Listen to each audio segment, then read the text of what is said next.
My name is Theo Watson from Design.io. I am also the co-founder of Open Frameworks, a C++ toolkit for creative coding. Our studio makes immersive interactive installations, new forms of storytelling, and playful experimental tools for data visualization. Recently, we were lucky enough to win the National Design Award for digital design, which was quite an honor, considering that we think we just make weird, esoteric, playful installations. So that was quite lovely. For us, we really build all our projects around this idea of play being a kind of universal language. The way we think about it is play is sort of how we learn to interact with the world and how to interact with each other. And so, even before we have our own native languages, we have another language of play that we learn from the moment we're born. And so our projects really kind of build on this idea of playful, curious exploration, kind of letting people kind of discover and interact in really intuitive ways with each other and with systems that we build, whether that's playing with matter, playing with weather, exploring the elements, kind of playing with larger than life creatures, like giant puppets that you're controlling with your hand. Or kind of moving through a story, loose story called Rise and Fall, where you're exploring opposite forces. Or sailing with John Lennon to Bermuda, following one of his last voyages that led to the last album that he made with Yoko Ono. We also like to explore kind of cutting edge tools, building our own virtual reality pipeline for the world's first VR streaming music video album, which that sounds like a bit of a mouthful, but the whole project was a bit of a mouthful.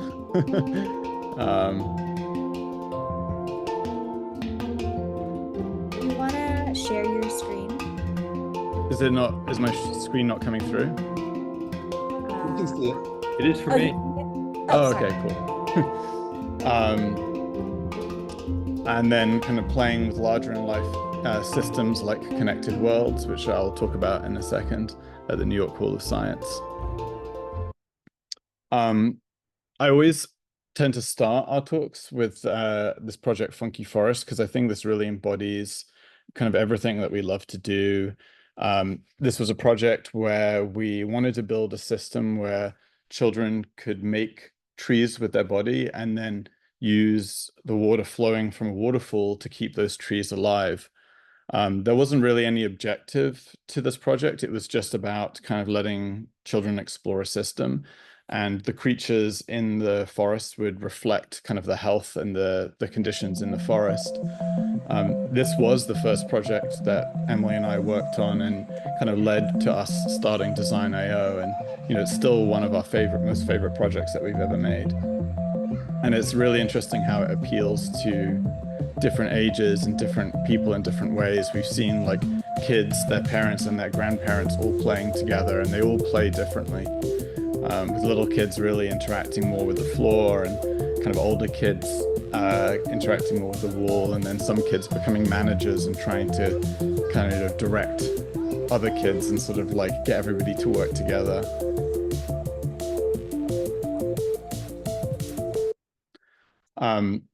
Open play is sort of a big aspect of what we do. It's another term for it is unstructured play, but it's this idea of, sort of like letting kids test and explore and follow their own interests. So in this case, this boy had decided that he wanted to see what happened when the trees died. So instead of using the logs to route the water to the trees, he's blocking the trees from getting any water.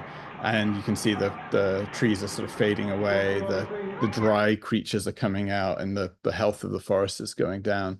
But from our perspective, this is sort of just equally as valid a way to use an installation. And these kids have discovered that the creatures are a bit afraid of you. And so then they spend 25 minutes chasing the creatures around. And one kid ended up picking up a log instead of like playing baseball, trying to like whack the creatures.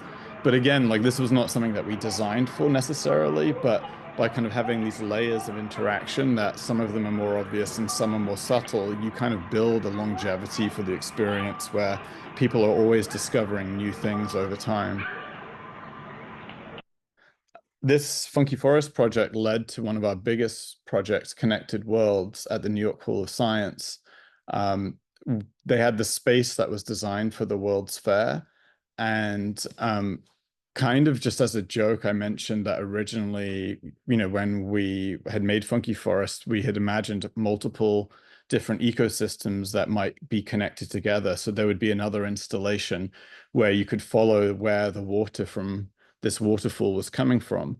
And, they kind of like looked at us and were like, well, we have this huge space, let's just build it. Um, and so their kind of main requirement was they wanted to sort of teach children about systems thinking principles, which is a very esoteric thing, but framed around this idea of sustainability, so like, and resource management. So, can we get kids to understand that actions in one place have consequences elsewhere, and that things that you're experiencing might, kind of be from behaviors over time or over long distances, sort of thinking about climate change. So we've developed this kind of this idea of different habitats and different kind of stocks. So places where that needed water and places where water came from. And then a very important idea was this idea of like 1.0 of water, so that the idea was that water was never created or destroyed, it was only moved around the space. And the idea being then if one person has all the water, then other people will have less. And so you could kind of actually see in real time the consequences of actions and decisions made. And so that was a big aspect of it. We wanted children to like actually take things that are happening all over the world and bring them into this one space so that we could look at things like feedback loops and cause and effect in a much kind of more tighter, exaggerated way to sort of get kids to understand that systems thinking principle. We actually did make these pumps, and this is a funny like lesson of interaction. We built these pumps out of a bicycle pump and a flow meter.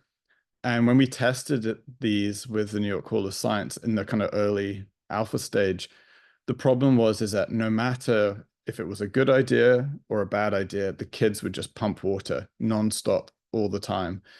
As soon as one kid like left pumping, another kid would come in and just pump. And so this was a funny problem, which is like the interaction was too satisfying or too good that it actually made kids, not make any decisions about, what they were doing. And so we actually had to kill the pumps because they were too successful. We went through like a really long design process for this, like 3.5 years of like sketching out plants and creatures. These were almost all of these creatures didn't make it. And this was just one of like 10 sheets of characters. The water deer did make it. They were kind of like the very elusive creature for the desert environment, and they would come out only when their favorite plants were in bloom.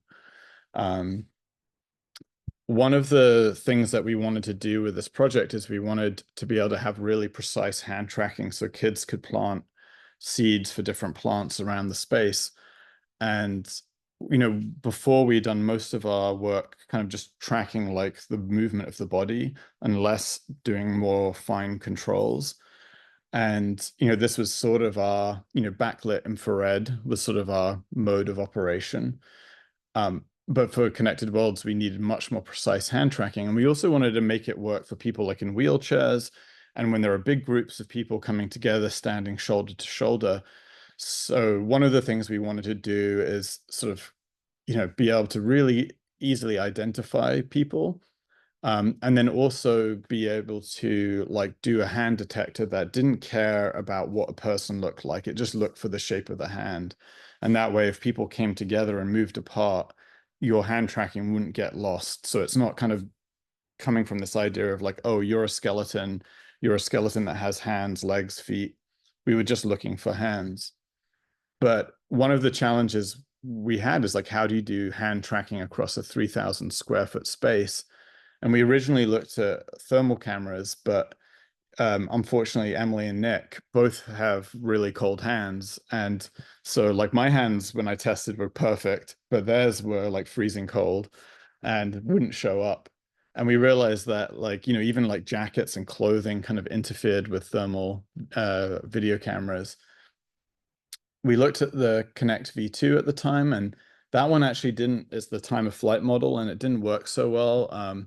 We found that the original Connect, and this was, you know, almost 10 years ago now, was a much more reliable for long distance. But one of the issues we had, you can see here that this is two people from above, is how do you sort of manage when you have multiple cameras? How do you sort of kind of blend them all into the same space? And so we, you know, you can see here that there's like this discontinuity between the two video feeds. So we had this idea of like, could we create a virtual camera where we essentially gather the point clouds from all the connects, bring them into the same space, align them, and then reproject them into a virtual camera. And at the time, Nick thought this wouldn't be possible. We kind of had a bet about it. But you can see here, just us the first time we got this working, lining it up. And then once it's lined up, I'm now going between two cameras, and it doesn't look like you're getting any change of perspective. We essentially are creating an orthographic view.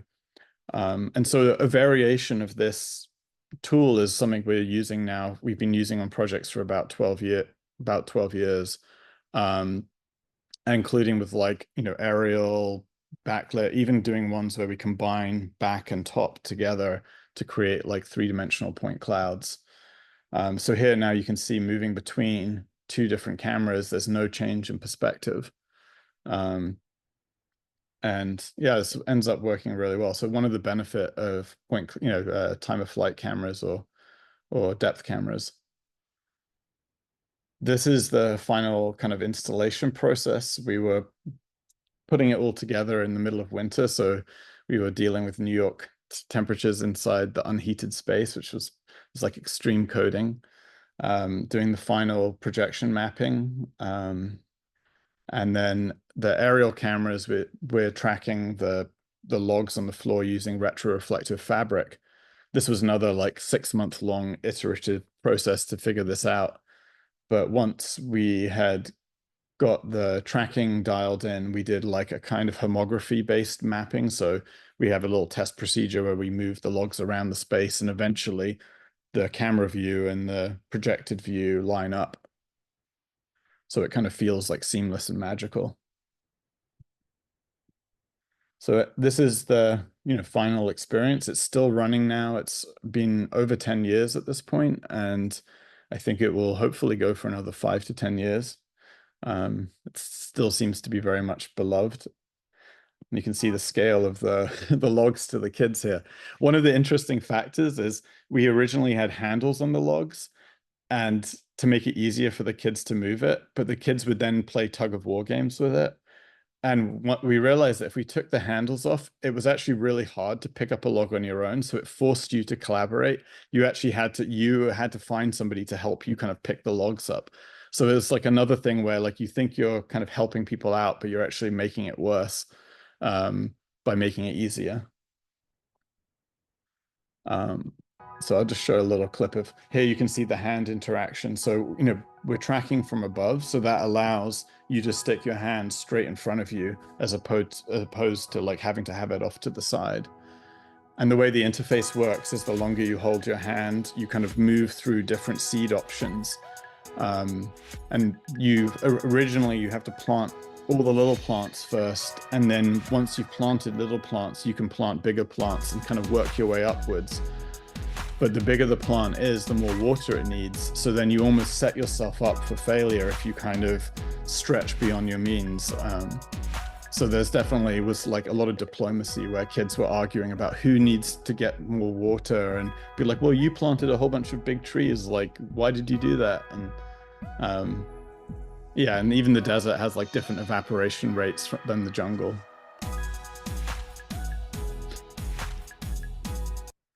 All right, there's a lot of slides here, so I'm just going to shoot through them. Oh, there was some really fun games. Like this kid he decided his whole job was just getting the rock rollers that come over from the desert when they get too hot.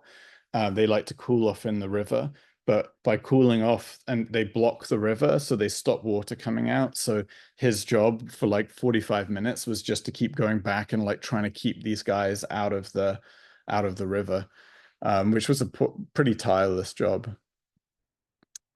And then one day we came in and the kids thought, well, if we block off, all the water and we can stop it from, kind of, being wasted. And so they like created a little dam across the edge of the experience.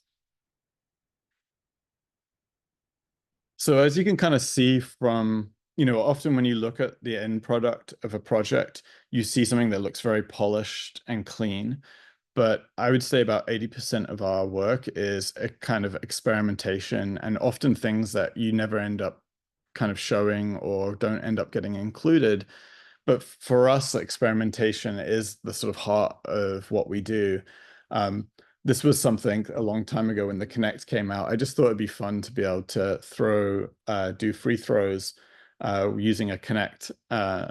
And this never went anywhere, but I kind of pitched it to Adidas at one point to do like, something where you could shoot a basketball across like several buildings and then like have it hit a net, like 3 buildings away or something.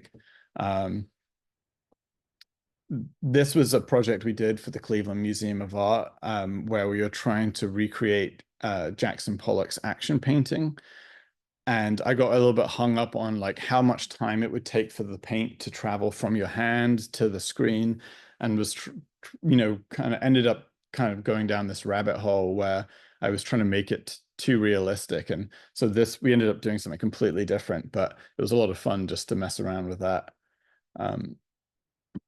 This was something we made when the Kinect first came out, and we were kind of getting jealous. We'd worked on the add-on that would allow you to use the Kinect with like open frameworks and other projects. And we'd seen a bunch of our friends making stuff with it, and we were like, okay, well, we got to do something. So we made this little puppet prototype, where it's just like taking the angle of your finger and thumb and mapping it to the mouth. And that ended up leading to this project, Puppet Parade. Yeah, so it's sort of like sometimes these interactions go somewhere. Sometimes these experiments go nowhere. This was a very dangerous thing we tried, which was spinning an iPad at like 1,000 RPM to try and create the effect of a hologram, where we're like essentially lining up the rotation of a 3D model with the orientation of the motor of the RPM, the RPM of the motor. So if you can go behind it and you can see the back of the character, if you go to the front, you see the front. So you get this sort of persistence of vision holographic effect. But this was very dangerous and impractical, but it was worth it for our own kind of interests. And this is something for a project we just actually opened at the Tech Interactive in San Jose. This was a different direction that we were exploring, where we were going to train an AI model on different emotions and body language. And so we're using MediaPipe, Google's MediaPipe framework, to capture the face and re-represent it on screen. And the idea was like we could collect all these different interpretations of what being sad looks like, what being happy looks like, and then we would like give those expressions to creatures in the world. We ended up creating something completely different, which we're just launched just a few months ago at the Tech, and but it was just like it was kind of fun. And then so here you can see like it's tracking your body, and so it's like do the robot, and then you kind of do what your interpretation of the robot is.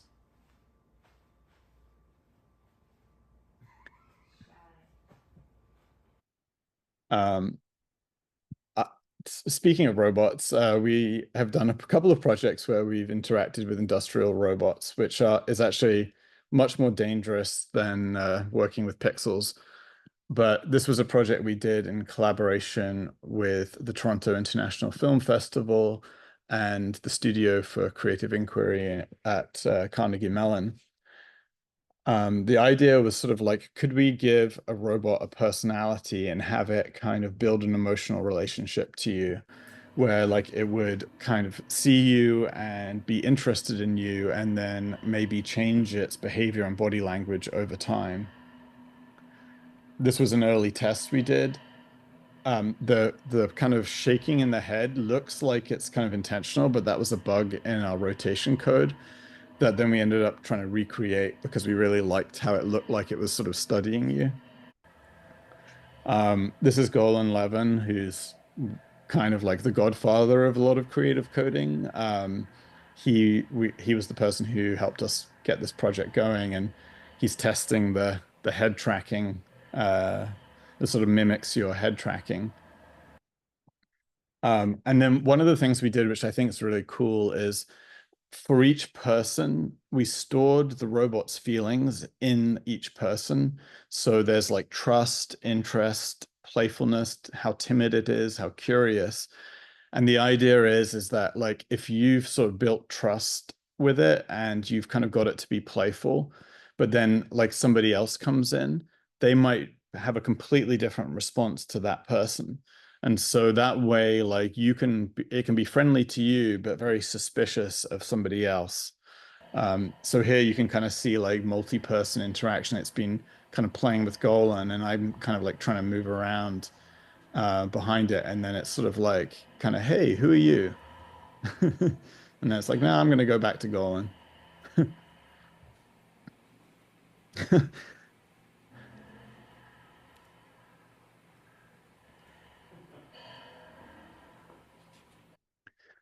It also, we ended up spending a lot of time dealing with things like this, where it got itself into impossible positions and then it would shut itself down and you have to reboot the entire controller. So we ended up building a lot of tools so it wouldn't hit itself, which was more, we wanted to do kind of more of like an AI kind of continuous learning approach with this project. We also had to build a safety system in place. So if you kind of put your hand too close to the robot, it would shut itself down. This was one of those weird bugs we were dealing with, and it kind of looked like it was checking out its own computer. But this is what the final installation looked like.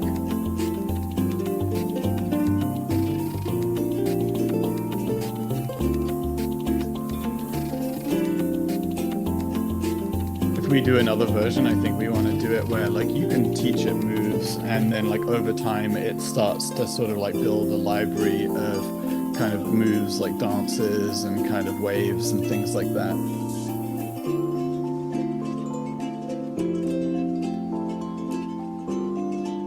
But it's funny, by the end of this project, we really did have this really emotional kind of, I was very emotionally attached to this robot arm. Some of our projects, we actually kind of go through, like they kind of build on each other, and we take an interaction that we find really compelling, and then we kind of keep iterating on it. This was kind of, Weatherworlds is a good example of that. This was a project that originally we did as something called Knee Deep in 2009. And the idea was like the Dutch name for it was called Under de Knee, which was like, like below the knee. And it's also a Dutch phrase, which means you sort of have things mastered. You've mastered something. And, we built this project, and what was funny about it is, we thought, oh yeah, like you could kind of see yourself from the legs down. But of course, like kids want to see their whole body. Like, you really like, why would you want to just see your knees and your ankles and your feet when you could see your whole body? So, we ended up kind of realizing that we should have done this full body instead of just half body. You can see all the kids down low on the platform. So when we were approached to do a project for La Gaieté Lyrique and the Toronto International Film Festival, we thought about, doing something with the same interaction, which was, kids love to see themselves, but full scale. And then building the idea around kind of weather superpowers. from an interaction language standpoint, we like came up with different gestures that we thought we could detect. And one thing that's kind of really good to know is the more sort of gestures or interactions that you build into your kind of vision-based system, the less well you're going to be able to detect each one of those things. And so, you know, what you kind of want to do is have a good space between something, a gesture like pointing or throwing versus something like, you know, holding.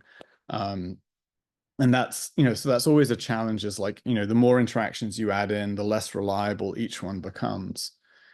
The other interesting realization that we've had over the years is that being still is an interaction, especially with children. You know, asking them to hold a pose, hold their hand still, like stillness is action, even though it sort of is counterintuitive. Here you can see kind of doing our own kind of hand, head, feet tracking. This was sort of when the pre-connect or when the connect wasn't really reliable for this stuff. And we still use a lot of this code today because it's more flexible than relying on a skeleton-based approach. So this is the Weather Worlds project.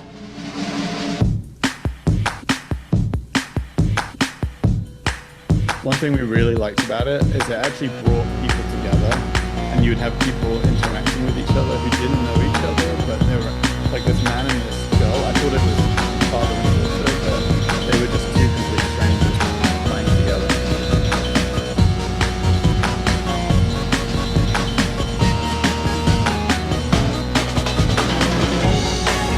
And in this one, the amount of clouds and the clouds covered with painting would turn into whether you were like rainstorm or if you were in like a dry, dusty environment. So it's sort of very much user-led based on what you were doing with clouds.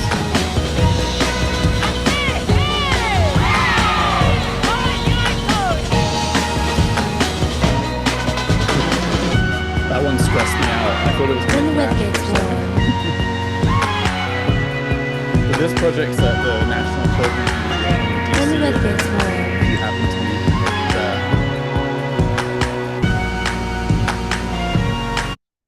But for Weather Worlds, like this was something that we, you know, an interaction and a way to sort of bring people into the experience that we really liked and was really successful, because kids rarely get to sort of see themselves, you know, kind of transported into other worlds.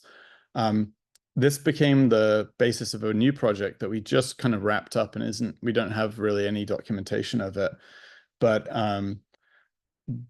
we were kind of approached by a firm called Gyroscope, who are designing the new children's museum in El Paso, Texas, which is right on the border, called La Nube. It's a beautiful, beautiful building designed by Sonoeta. And they wanted to make a project that would somehow connect visitors across the border to people living, you know, just a few miles away in Juarez, which at one point El Paso and Juarez were really like considered one city, and people would move back and forth across the border kind of seamlessly. So we partnered with La Nube and La Rodadora, these two wonderful children's museums that are less than 10 miles apart. And we came up with this idea of creating a space like Weather World, but that brings people from both museums together into the same space. One of the challenges is that this was a 28-foot long video wall that was going to be installed in both locations. We begged them to let us have a green screen, like, you know, a solid, or even just a solid white wall or a solid background. And they were like, no, that if you want to do it, you have to do it without a green screen. So, you know, this is a couple of years ago. So like some of these, you know, video matting libraries, TensorFlow-based video matting things were just kind of coming out. But still, we wanted to do real-time 4K background subtraction that's streamed bidirectionally across the border, and so that people can interact with each other in real time.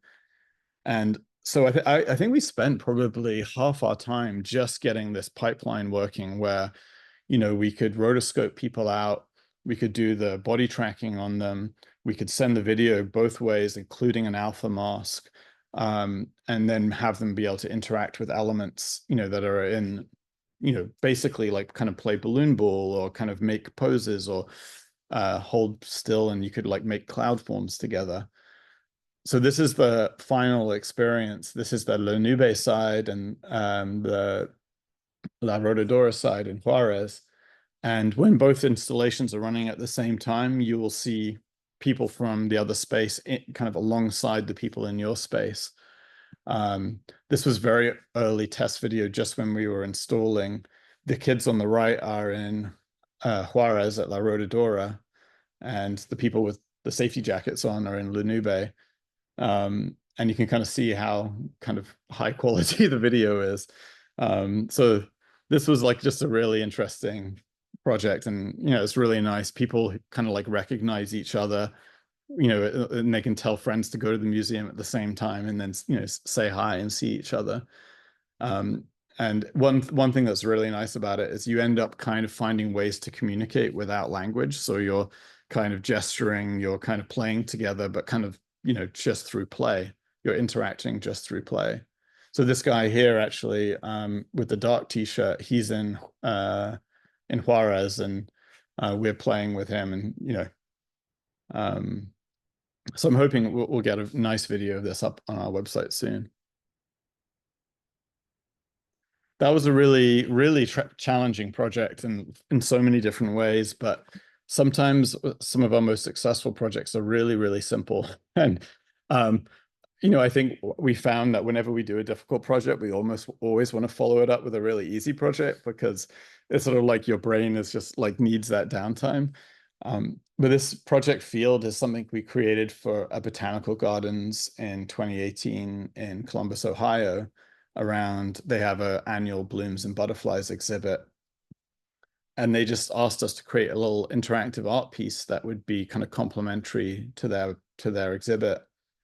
And this was something where we definitely felt like we overthought things quite a bit. And then we ended up just kind of coming down to this idea of like, what if just the angle and the type of movement that you do, it like spawns different types of pollen that, creates different plants in the environment. And then you get to interact with the plants and the butterflies that they attract. And so this was the first version of it. And it's kind of using like a vector field and some fluid simulation code to sort of create this nice sort of organic movement.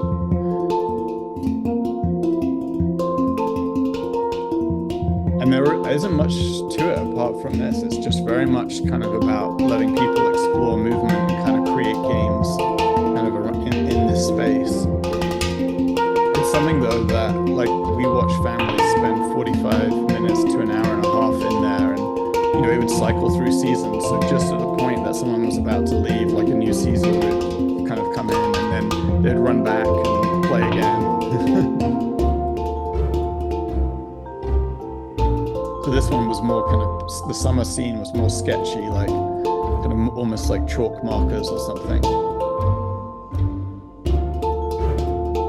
But this project now we've done, I think, in 7 or 8 different countries, and it's really just been one of those projects that is fairly simple to install. People really like to play with it.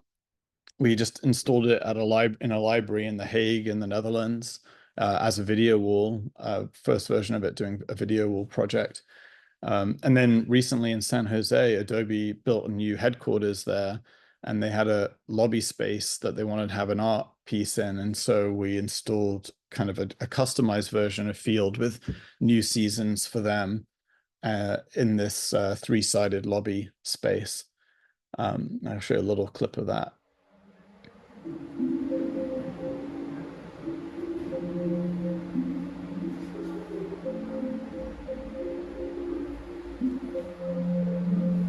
One of the other sort of small details for this project is that there's this kind of very sort of subtle, background soundtrack, but all the notes that you're hearing are actually triggered by your movement. So when no one's playing in there, you almost have this very sort of subtle ambient sound. But if you're interacting, you're kind of creating this sort of this rhythm that's being composed, but it's semi-randomized and it's syncopated to the beat. So it sort of feels like the soundtrack just happens to be working out with exactly what you're doing. And any chance we can put eyeballs into a project, I'd say that's always a big favorite of ours.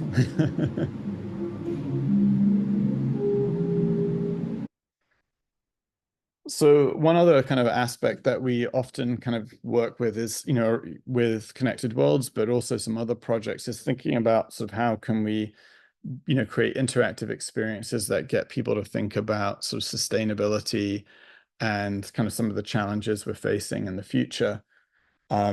This is a project we did for the Tech Interactive called Connections Wall that is almost like a reverse SimCity, where instead of kind of putting individual buildings down and just putting roads in different places, you're approaching it from this sort of parametric standpoint where you're thinking about, I'll just jump ahead, you're thinking about things like building density, food production, the way we get electricity, the way we move around the space. And then you actually see the city that is based on your kind of parametric goals reflect in front of you. So, thinking about housing density, this was a very early test we did and this was all in 2D, kind of fake 3D. And you can kind of play with different building density. And as you get more density, you're actually getting less cars, you're getting more people walking. And it was really interesting when we tested this with the museum. Everybody had their own personal preferences, and it was very interesting. A lot of people wanted low density in the cars, and then other people were like, no, I want like medium high density. And it was just a sort of an interesting way to get people to sort of think about those trade-offs, because one thing we've learned with sustainability is there's not often a right and a wrong solution. It's managing trade-offs and saying, well, I'm willing to have less of this so I can have more of something that I do want. So this was a really interesting project. We looked at project drawdown and really understood even things like, damming, the environmental impacts of dams. So understanding that it interferes with salmon migration and, there are other kind of big ecological impacts. Thinking about waste, like reuse versus recycling versus waste to energy. A lot of times people think recycling is the most environmentally friendly option, but then it turns out that, plastic isn't very recyclable. So we try and show that in this project. This is sort of funny, but like when people have recycling, the preference of recycling, you see all the plastic getting put onto these barges. And then when they move out across the water, plastic is getting left in the oceans. And, so trying to sort of correct some of the myths there. One of the things that was cool about this is there are 7 dials. And so we created this multi-channel soundtrack where each dial would have a low and a high version. And then based on all the combinations, it would create this single piece of music. So you could almost go in there, close your eyes, and know kind of what the parameters were if you once you'd really understood. So here, the transportation is shifting and then the melody is going to change.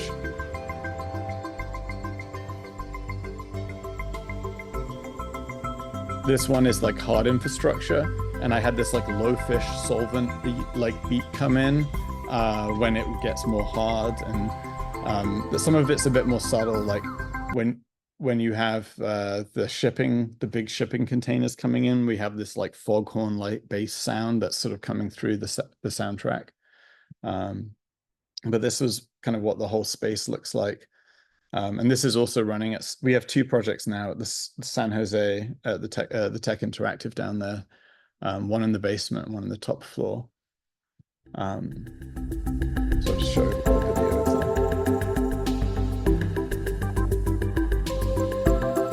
And this was really challenging. We built this all in 3D and kind of doing a isometric perspective camera.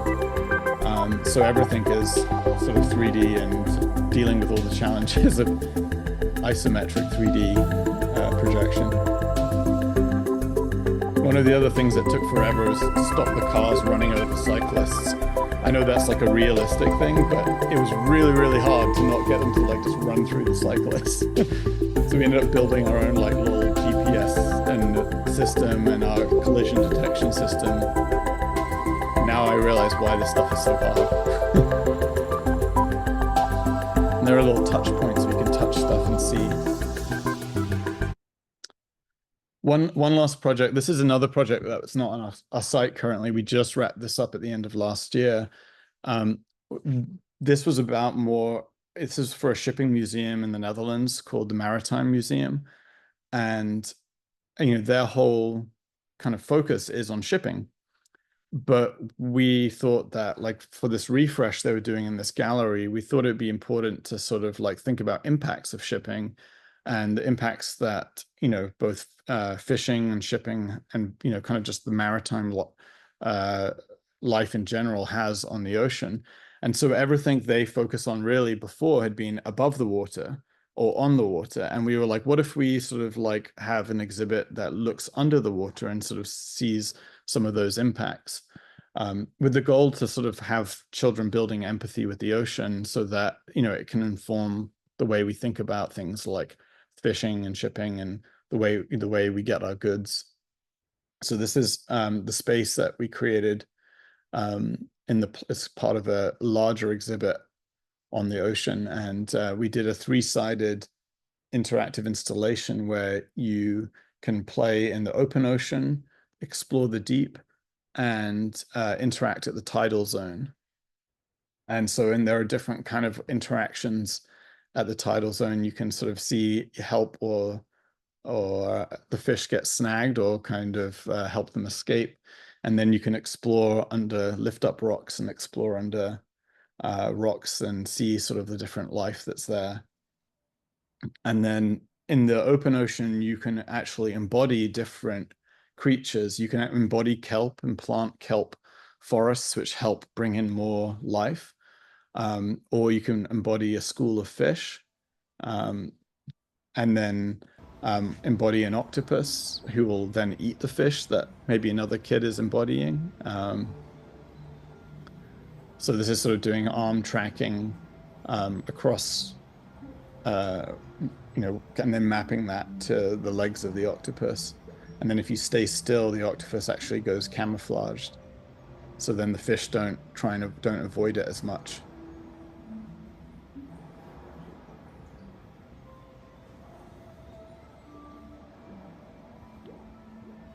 This one was a really, really fun project to work on, especially because they wanted a watercolor style to kind of complement it. And so that took a bit of work to figure that all out.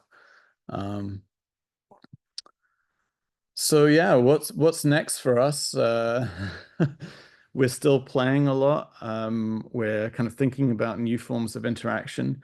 This is another thing we wanted to include for the Tech Interactive's Daydream project, where the interaction was closing your eyes.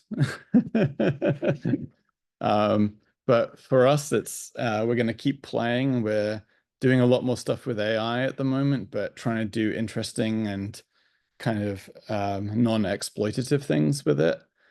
Thinking about AI for accessibility and empowering people. And we're currently working on a redesign of the Cleveland Museum of Art's gallery, Artlands Gallery, which will be, I think, really, really fun and is definitely pushing the limits of what we can do with interaction. So thank you very much. Thank you so much, Theo. That was amazing. And it was so, I love seeing all of the children, especially interacting. There is one question that Cheng asked, which if you wanna jump in, but I'm happy to ask it for you as well.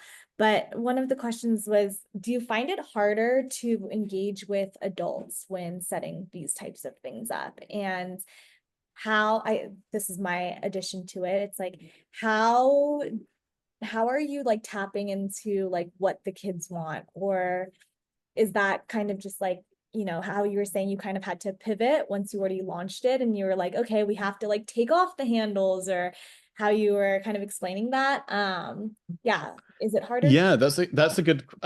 It's funny. I would say we often say that adults are one of the most difficult kind of users to design for. Um, Children and drunk people are definitely the best. One of the same. Yeah, and they're basically like drunk people kind of revert to sort of, you know, they kind of take off all of their inhibitions and kind of reservations. But adults are definitely, you know, teenagers are tricky. And, you know, we are often, when we did Connected Worlds, we had to do a test with teenagers, and that was the point we were really holding our breath because, you know, you can't ask them to put themselves out there too much, or kind of go out on a limb if you're not, and make them feel stupid. The one thing I realized though is that with interaction in general, you want the payoff to be less, to be like 1.5, 2, 3x more than the effort. So if you're asking somebody to put a lot of effort into something or really do something that they feel uncomfortable doing, that payoff has to be really, really, really high. And with kids, it's less important, but with if you're designing stuff for adults, you really have to think about that. So, you know, one of the things we often do is we try and have it so that when you step into the space, there is some initial acknowledgement that, hey, I see you. So with field, like immediately you see some particles coming off your silhouette or off your body, or like something on screen reacts to your movement. You want to like just have that hook, that thing that is like, oh, like this is responding to me. And then the idea is that you kind of layer in dip more and more subtle interactions on top of that. And at some point, somebody will like bump into one of those other interactions and then start exploring that, or they'll see somebody else doing it and they'll copy what they're doing.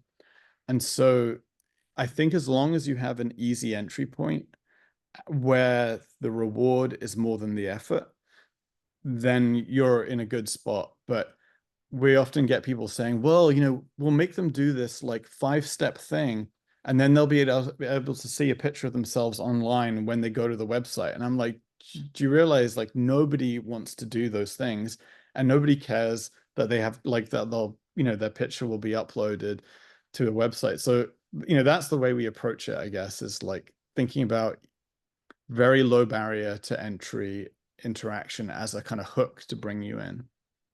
How long do you typically like see these play sessions lasting when they go into these spaces? Or how do you design them? Like, is there like a, okay, we want this to be like a great 5-minute experience, but even a better 20-minute experience? Yeah, that's it's funny because a lot of times people, you know, worry that, you know, the people won't get it or it won't be very engaging.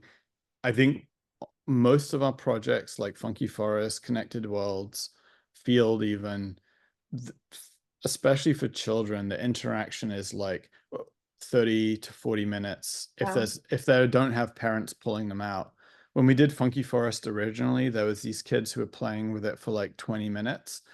And this was just when the Nintendo Switch, or no, the Wii had come out. And the parent was trying to get them to leave. And I heard her being like, hey, there's a Nintendo Wii over here. And the kids like booked it out of our project. And I was really disappointed.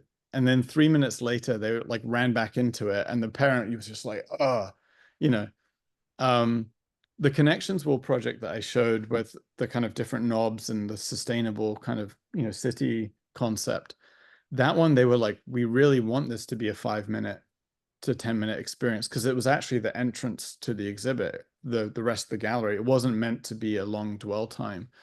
So that was interesting because we actually had to sort of like undo some of the things we would normally do so that people kind of went through it fairly quickly. But 20 to 40 minutes is sort of typical for most of our projects, I'd say. That that's like a long time to It engage. is really long, yeah. Yeah. There is a question they asked if I could read it. This is from Zipperin. Since you build on top of research and experimentation, knowing creative developments and interactions might not be used in a current project, how do you keep track of all of the creative solutions or concepts you're coming up with or experiment with? Do you usually revisit those when approaching a new custom project? Yeah, I think we do. There's often a lot of times when we're kind of going through that prototyping, like alpha kind of phase, where we stumble upon things that we really like, but aren't necessarily, a good fit for the project. And we will, often, like, there's stuff with the robot arm where we never got to execute it, but like, as soon as we get somebody coming back to us with like wanting to have a temporary or permanent version of that, we're gonna, bring that back in. Yeah, so I'd say we do save a few things like that. And what was cool about the demo I showed with the face tracking and the posing is like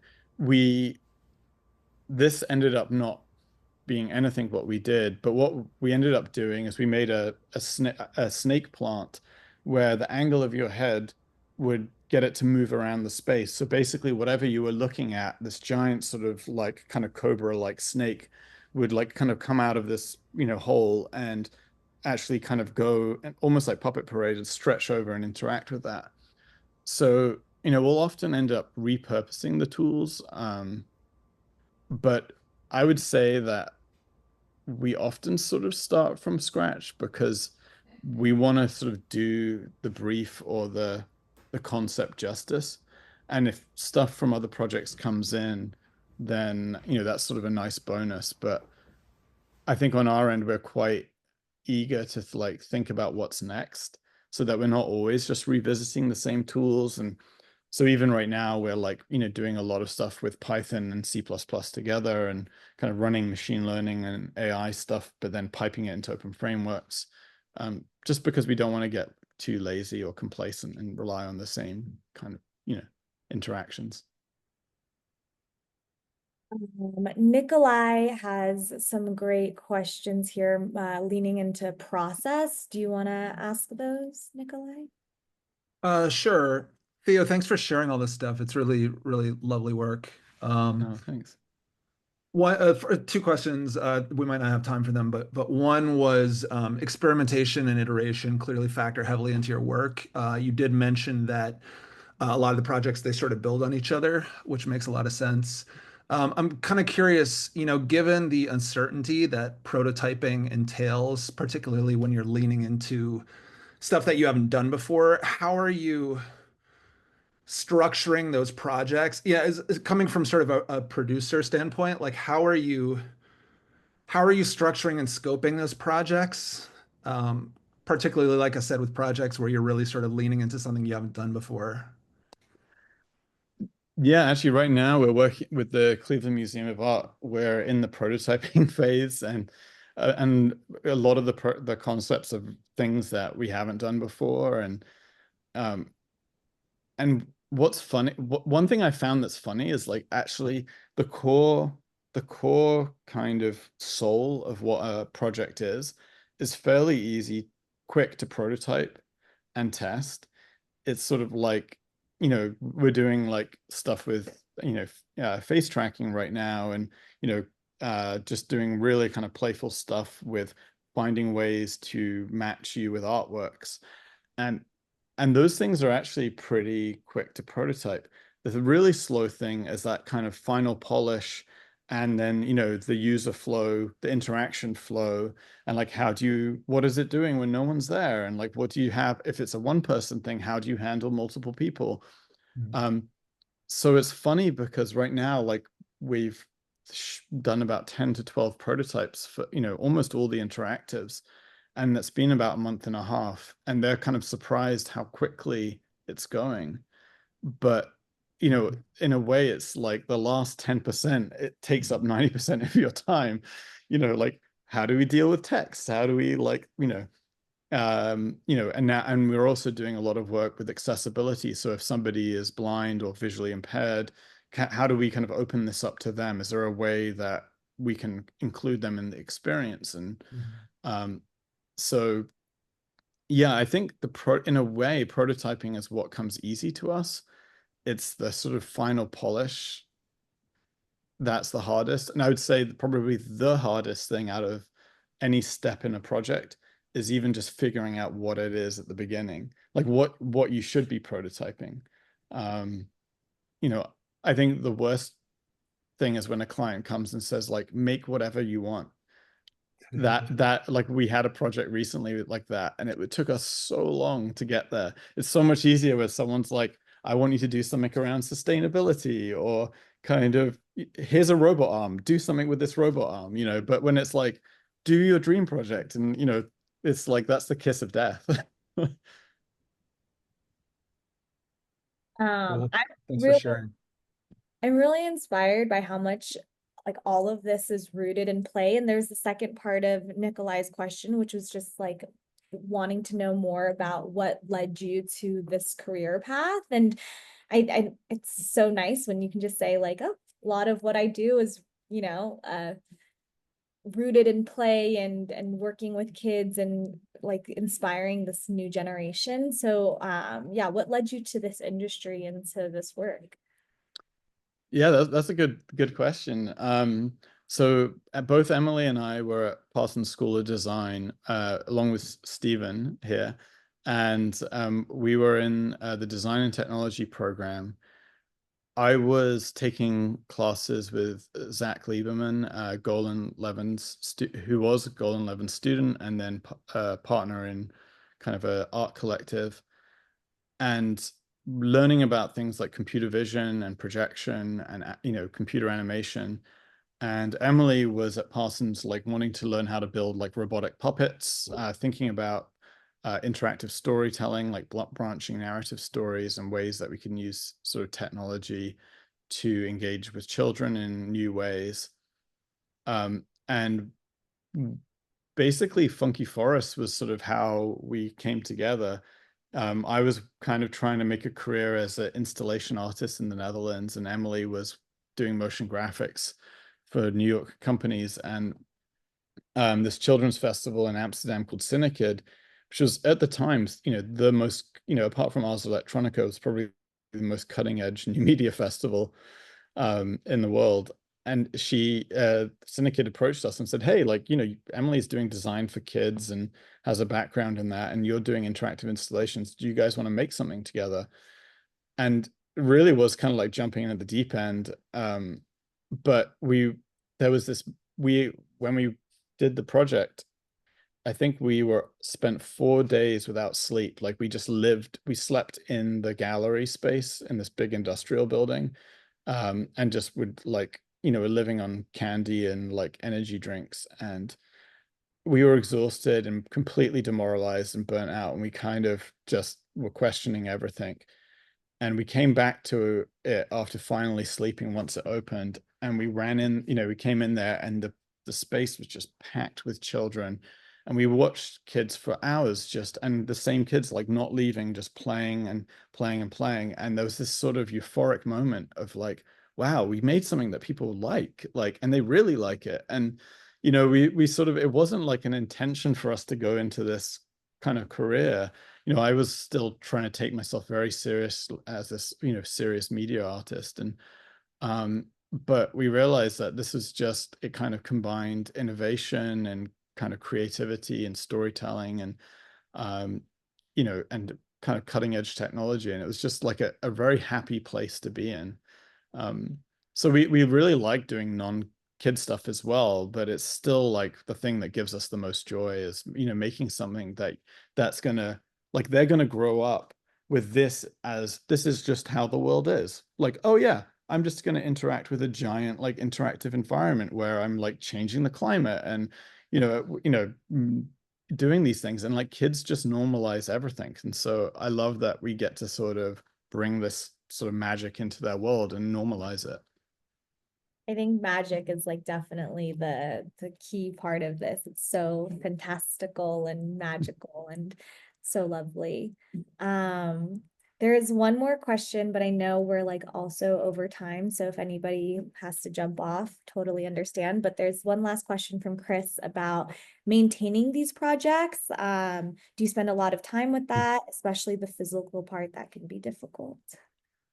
Well, it's funny that they should ask that, because we've been doing this now for like 15 plus years, and we're starting to see some of our projects like the Connected Worlds at the New York Hall of Science getting kind of long in the tooth in terms of like time frame. And what's also interesting is the project in El Paso, because it's AI powered and it's running on two like 3080 GPUs. Like we're looking at a much faster like hardware cycle for that one, but like already there are like we might need to replace one of the GPUs because they're running every day at like 90 degrees Celsius full on. But yeah, I think our sort of approach generally is, people often say like, do you do maintenance contracts? And we're happy if somebody wants to pay us to like kind of support stuff for a longer period of time, but almost no one wants to do a maintenance contract. And we found that it's sort of just in our interest to help people get stuff working again, because we want people to see it and then say, hey, who made this? Like, we love it. So pretty much we make no money from support. We do all of the support for free, and and we just kind of build really good relationships with museums and clients that way. But there's definitely issues that, like they had to replace all the projectors at the New York Hall of Science. And so every single projector was like out of alignment ever so slightly. So that, trying to get, a project like that with 15 projectors realigned is quite a lot of work. But yeah, technology is fragile. One of the things we're doing with AI is whenever we do like use an AI model, we're only doing stuff that runs locally. So that way we're not kind of dealing with APIs changing. We almost do no cloud infrastructure stuff. So that way we can kind of freeze a machine and potentially recreate it again if we need to. Thank you so much. This was, I know you're super busy and we really appreciate you taking the time to present this. And yeah, we're gonna have the recording of this conversation up on Future Spaces if anybody wants to revisit, and wishing everybody a great Friday. Thank you so much. Thanks, everyone. It was real pleasure to be here, and love the questions. They were wonderful. How can Thank you, we Theo. find you, or if people want to connect with you? Yeah, we're on Instagram. I think Design IO LLC on Instagram, and we're also on Blue Sky. And our website is design-io.com. And please get in touch. And we are actually looking for producers, project managers, and a few roles for a project we're working on right now. So, we're definitely eager to hear from people. Thank you, Theo. Thanks, everyone. Thanks, Theo. Joyce. Bye. Bye.